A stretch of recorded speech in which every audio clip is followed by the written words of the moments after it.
I want to repost a video I recorded on October 13th, 2010. I was looking for this video for a long time because I knew there was a video where I predicted interest rates, and I finally found it. I also talk about the importance of the independence of the Fed, which I obviously don't agree with. And in light of the bill that just recently passed the House, people in opposition to this say how important it is for the Fed to be independent. And so I have a little discussion on that 2 years ago. And I talk about inflation. Those of you who may need a little refresher course in inflation. I talk about quantitative easing. And then I talk about interest rates. I predict 3.75 on a 30-year fixed home loan. And I said it'd happen in 6 months. Well, it took more like a year and 3 months or a year and a half. My timing was off. It took a little longer, but you know, it eventually got there, and we're around 3.5 now. And right now I'd like to predict an interest rate of 2.75 some point in the future. Since my timing's no good, I'm not going to give any timing. I'm thinking in the next year, but I'm not, not going to hold myself to that. So this is an important video, and I just want to repost it. It's got some good information in it. And now we've got a second round of Operation Twist going on, where they're buying long-term debt, selling short-term debt, trying to twist the yield curve, to bring the interest rates on the short-term debt up a little bit and the long-term debt down. So anyway, that's what they've been doing. Tomorrow they're going to have some information come out, maybe. Who knows? Could have a huge announcement, could have nothing. I don't know either way. So that's it. I just wanted you guys to check out this video again. Hello everyone, today's October 13th, 2010. Over the weekend I watched a C-SPAN presentation that had some economic professors from different universities, and it had former Vice Chair of the Federal Reserve, I believe, Rivlin, and it had a economic advisor of the White House. Can't think of her name. Anyway, it was on central banking.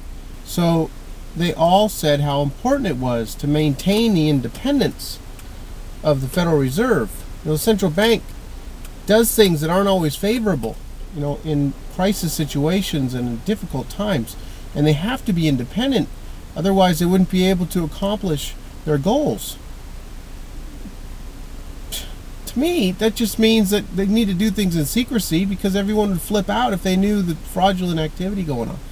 I mean, I don't think that everything should be in the dark of these dealings. Like, I remember Bernanke being questioned by Congress. They were asking him, well, where'd the money go? Where'd the $500 billion go that you gave over to Europe? And he just basically said, I don't know, or I'm not going to tell you. Or he can say whatever he wants, because under the Federal Reserve Act 1913, he could just play dumb and just say, well, I'm not going to tell you that, because he doesn't have to legally. So anyway, that's just something I wanted to bring up. I watched that.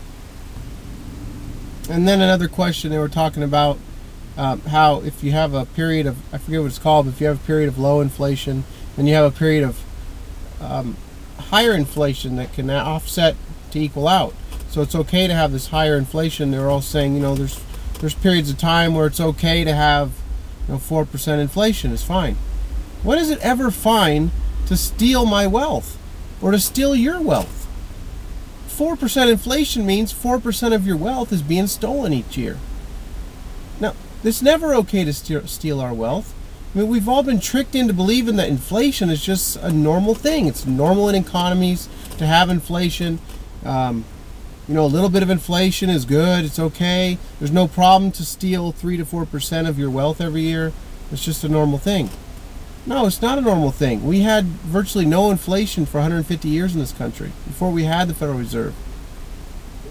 Prices didn't change much. There's no reason for the prices to change. Inflation is a hidden tax. It's just a way to steal your wealth that's kind of, that is on the under, because most people, they don't understand what inflation is, and we're talking about quantitative easing.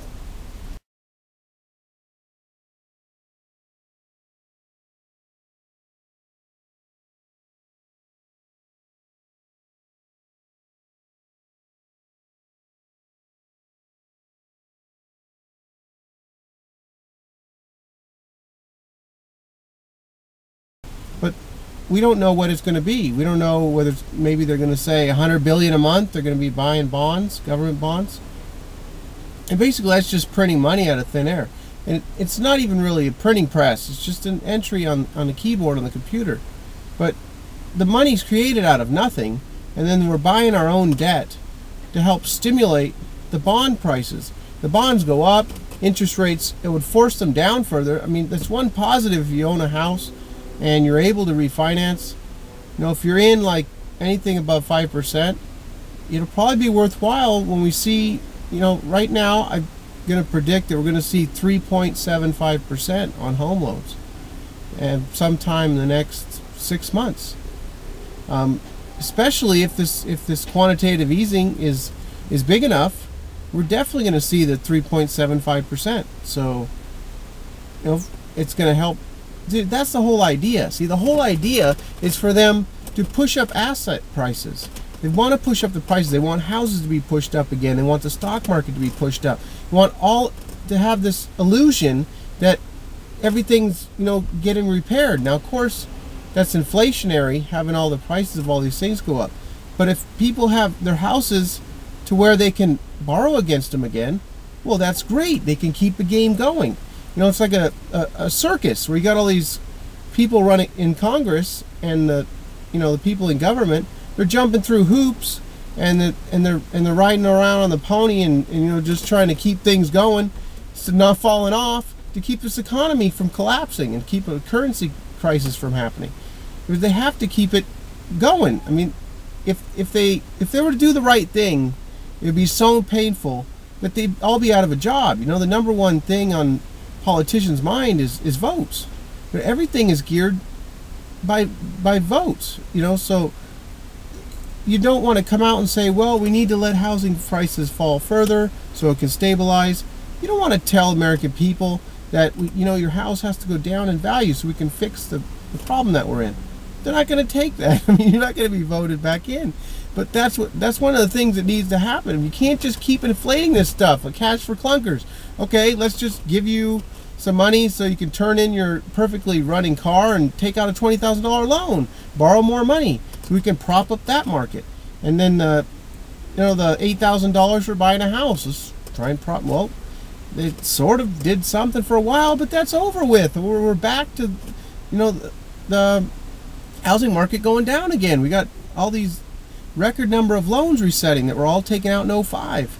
They're all resetting, and I really think that we're going to have the Federal Reserve come out and say that they're going to do some pretty hefty stimulating. I mean, the money has to be printed. There's really no way around it.